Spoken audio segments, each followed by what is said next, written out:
Hey guys, I'm Dark Barbarian.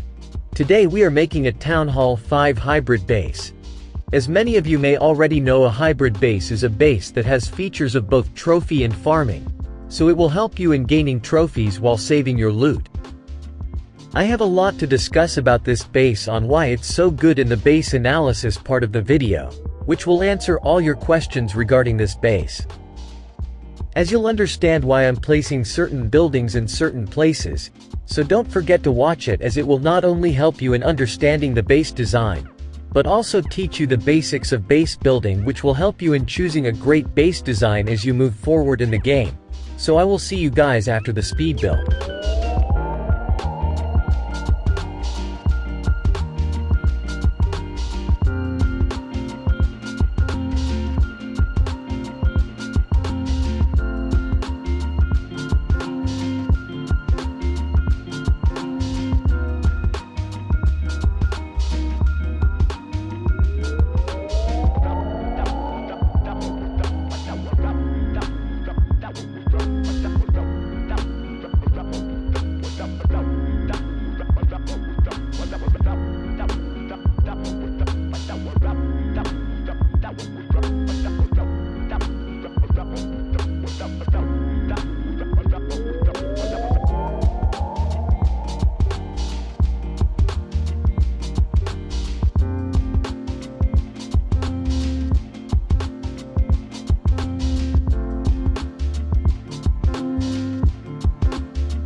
Let's do the base analysis.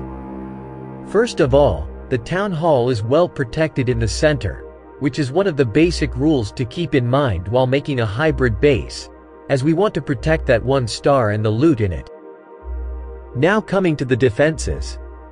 We do not have a lot of defenses at Town Hall 5, so I have strategically placed the defenses in such a way that no side is left weaker to any kind of attack. The most important defenses we have at Town Hall 5 are Wizard Tower, Air Defense, and the Mortar. So we have placed them in the central compartment as they require maximum protection. The Archer Towers are placed in these 3 corners of the base, while the Air Defense is placed toward the remaining side, which means pretty much whole base is covered for air attacks, which makes this base so good against air attacks. Now some of you might have a problem with this cannon on why it's placed outside. Well, it's because at Town Hall 5 you don't get enough walls to keep all the storages and defenses inside, but placing this cannon outside isn't necessarily a bad thing. On the contrary, I'd say it's a good feature of this base. As we move to higher town halls, most people use this feature on their bases because it kinda ruins attackers' plan. Let me explain with an example. If an opponent wants to attack from this side, instead of going where the attacker wants giants to go, they go for the cannon, as this is closest defenses they can get to. While they'll be going for that cannon, all the defenses on this side will be targeting them, and after destroying the cannon, giants will go anywhere they want. What this does is bring uncertainty to the attack, as opponents' troops are not going where they want them to go. This can potentially lead to panic by the attacker and eventually a fail attack. Now let's take a look at the storage placement. This is the part where most beginner base designers make mistakes.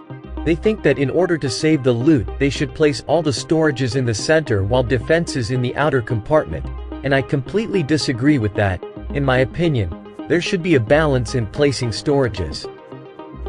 Neither all the storages should be placed in the center nor they should be placed in the outer compartments, because if we put all the storages in the center and defenses in the outer compartment, what will happen is that the attacker can take out those outer defenses. After that, there will be nothing to stop the attacker from getting that loot if one of their troops gets inside that central compartment, as storages can't defend themselves. So placing all the storages in the center is definitely not a great idea. Now coming to the other case where all the storages are placed in outer compartments and the defenses in the central compartment. In this case, you might see some gain in your trophies, but you'll have to say goodbye to your loot as they can easily be stolen by simplest attacks like Barch. Now you might be asking, what's the best storage placement combination, Dark?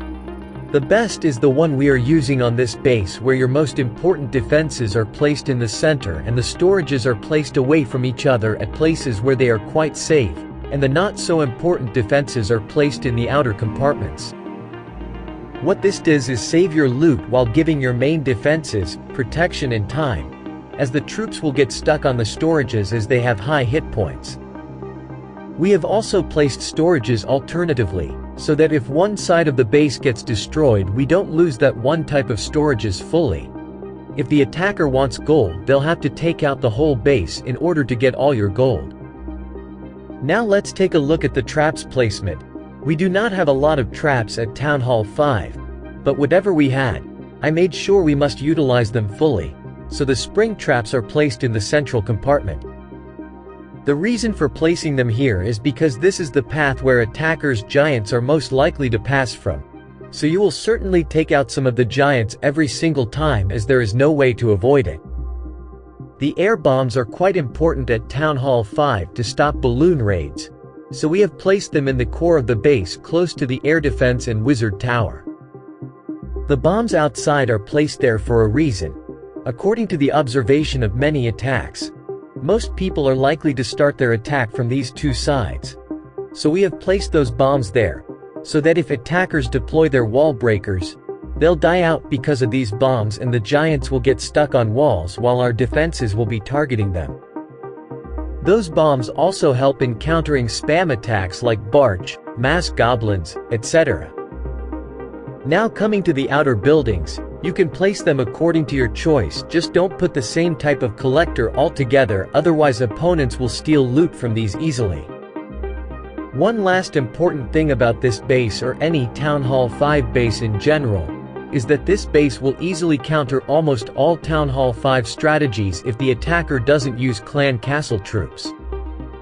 But if the opponent has CC troops, you must also have some defensive troops in your clan castle for a fair match, because no matter what we do, opponents can take out any Town Hall 5 base if they have high-level troops in their clan castle. So I recommend you to always have troops in your clan castle for defense. This will genuinely boost your win rate. Recommended CC troops are all high-level balloons or high-level Valkyrie. If you have these in your clan castle, they will last you a couple of matches easily, as most opponents don't know how to kill them. But if your clan can't donate you those, just have anything. It's better to have something than nothing. So that's pretty much it for the base analysis. You guys can copy this Town Hall 5 base from the link given below in the description in case you don't want to copy it step by step from the video. I hope you guys found this video useful. I'll see you guys in the next one.